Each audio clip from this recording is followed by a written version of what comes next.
first time, this is really a presentation about using Wi-Fi on your camera, whatever kind of camera you have, whether it's a DSLR or a compact system camera, a mirrorless camera, or just a point and shoot that has Wi-Fi enabled. First time I ever experienced this was with a friend of ours who had just gotten a Canon point and shoot that had Wi-Fi enabled, and I helped her figure out how to use it. And I'd never used a camera with Wi-Fi. I'd used Wi-Fi cards, such as the iFi card or Transcend's Wi-Fi. Toshiba had a Wi-Fi card, and I had that. The iFi card was the one I liked the most, and then they came out with the iFi Mobi, and that was my favorite.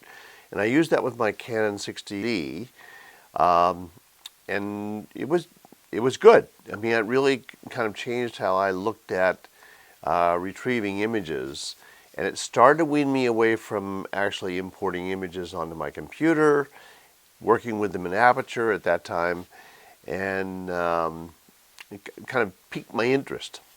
So about a year and a half, almost 2 years ago, really, I guess I got my first Olympus camera, which was an EPL3, and then I very soon after that got an EPL5, and I started importing images rather from the card right to my iPad or my iPhone, and that I enjoyed that.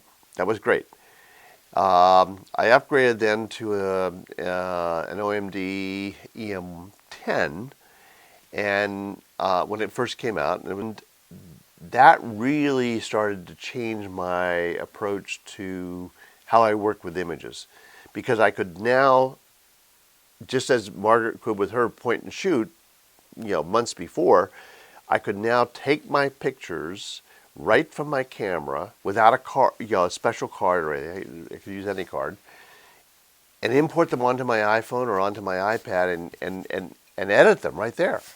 Now, granted, they were not RAWs. Even if I shot in RAW, they weren't RAW. They were not high-resolution JPEGs, but they were pretty decent. And I really started to realize that this is pretty cool. And I started to really get into the whole mode of just importing my images from my EM10 to my iPad or my iPhone and editing them in. I used PhotoGene 4. That was my favorite app at the time. Eventually, I got Snapseed, which was a Nik program, or Nik app rather, and Google purchased Nik and made Snapseed a free available app for the iPhone, iPad, Android phones, and that really had some great editing capability. It still does. I mean, Google has continued to support the Snapseed app, and it is an excellent app for editing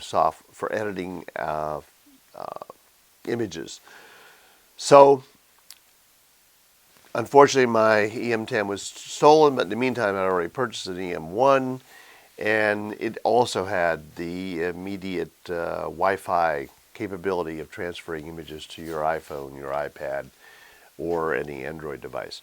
So, this just kind of amplified my whole interest in getting away from editing, and by this time I'd actually transferred or converted to Lightroom, because Aperture was no longer really being supported by Apple or updated by Apple.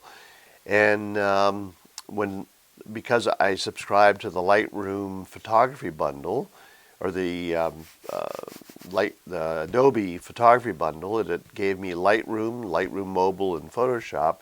And so Lightroom Mobile meant that I could actually edit my photos that I'd taken with my EM1 and import it onto my iPad.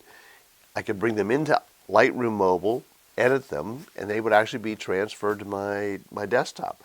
So this was pretty cool.